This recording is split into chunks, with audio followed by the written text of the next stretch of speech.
Adevărul este că am plecat din România în 1965 și cât timp am stat în România nu am fost niciodată un student bun de limba română, așa că nici astăzi nu sunt bun cu limba română și vă rog foarte mult să mă scuzați, dar am să încerc să vorbesc cât pot pe românește, dar în general știu că voi toți înțelegeți limba engleză și vorbiți engleza probabil mai bine ca mine.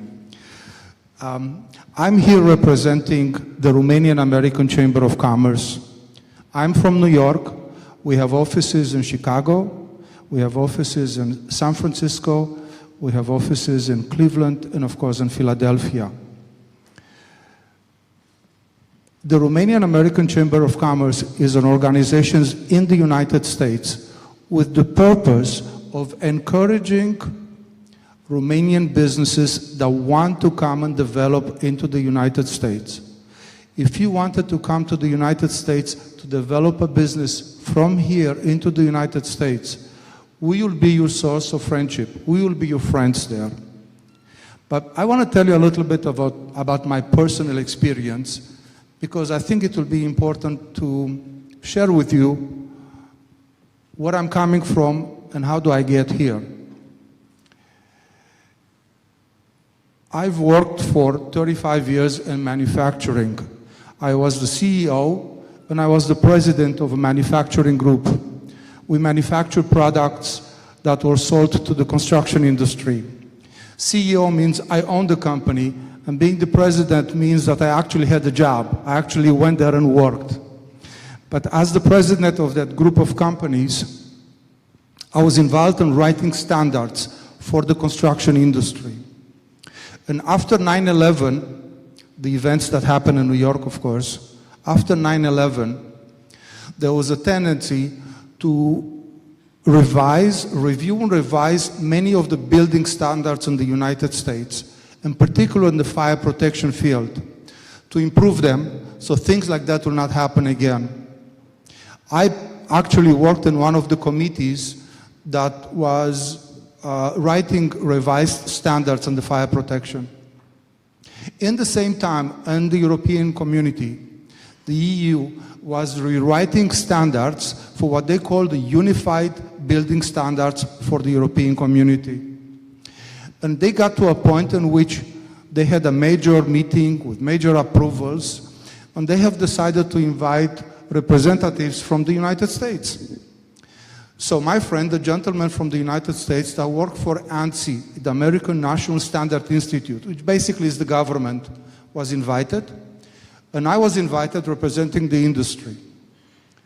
So the event was in Hungary, in Budapest. And we go to the meeting, and we don't know anybody. Just like I'm here now, I really don't know anybody. And we sit down and we hear a bunch of the beginning and the conversations. And to our point in the morning, coffee break. And we look around and we didn't really understand what happened, because what we saw was, in one corner, we saw a group of people. In another corner, we saw a group of people. And finally, in the third corner, there was another group of people. And we were sitting in our chairs and just kind of waiting trying to understand what's what. All of a sudden, a gentleman from one of the groups with a heavy British accent goes, "Hey, you two, are you the Americans?" "Yes," I say, "we're the Americans." He says, "You belong here." So we go to that group and he explains. And then we understood what happens in Europe. And what he explained was, that group over there are the Germans, the Austrian, the Polish, and the Hungarian. That group over there are the French and the Belgian. And here is the rest of Europe. Everybody was in that group, including the two gentlemen from Romania.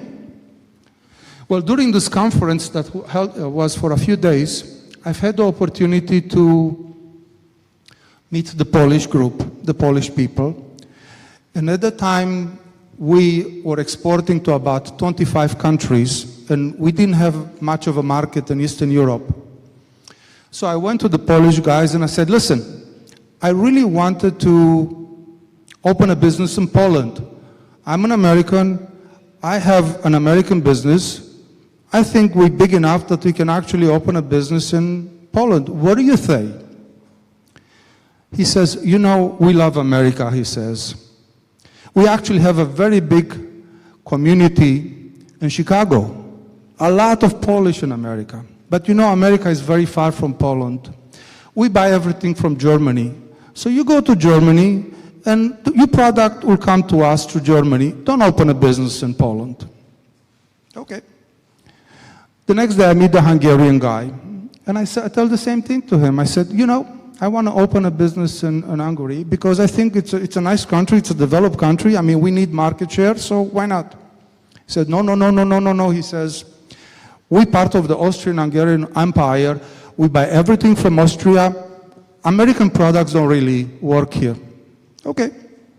Finally, I meet the Romanian guys. There are two guys.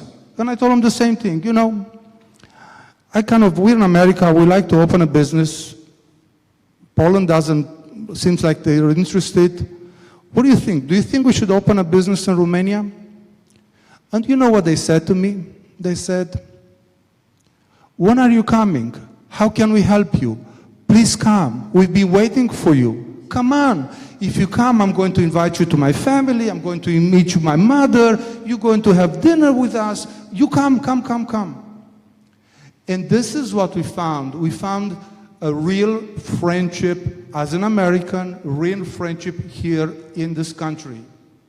We found an open door to this country. And this is exactly why, look at Coca-Cola, and look at McDonald's, and look at Raytheon, and also look at Ford, and hundreds of big, large American companies. That's why they're here, because you are friends of America.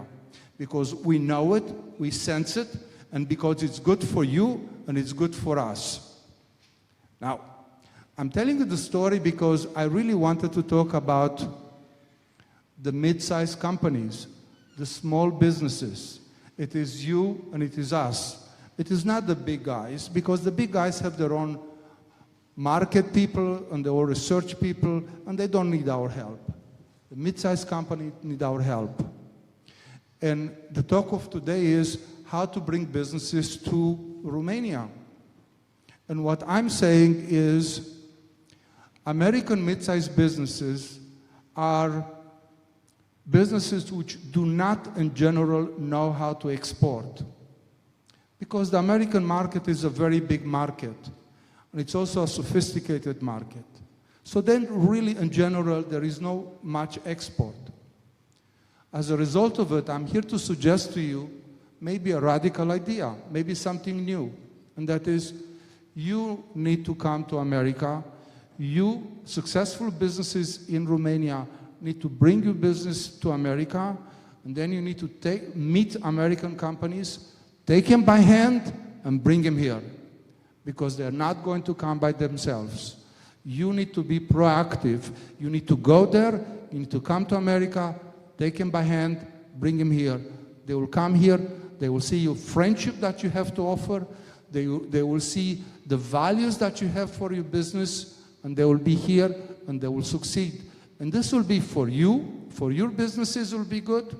This will be good for the Romania, and this will also be good for America. It will be a win-win-win situation for everyone. Thank you. Mulțumesc foarte mult, Elias. Nu ne-ai spus câteva cuvinte despre compania din Ploiești, despre investiția din Ploiești, Elias? Câteva cuvinte despre investiția ta din Ploiești? Săptămâna trecută, ambasadorul Clem a făcut onoarea de a veni la Ploiești, la investiția noastră de oil storage, de a tăia the ribbon. So it's open for business, and I'm proud to say that this is one of a few investments that I have in this country. And I'm asked, actually, in New York, I'm always asked in the meetings that we organize, should we go to Romania? Should we invest in Romania? Do you have suggestions? And up to now, I didn't have suggestions, but you need to know that from now on, my suggestion will be, you go to RePatriot, you speak to those guys, they know what they're doing, and they'll help you out.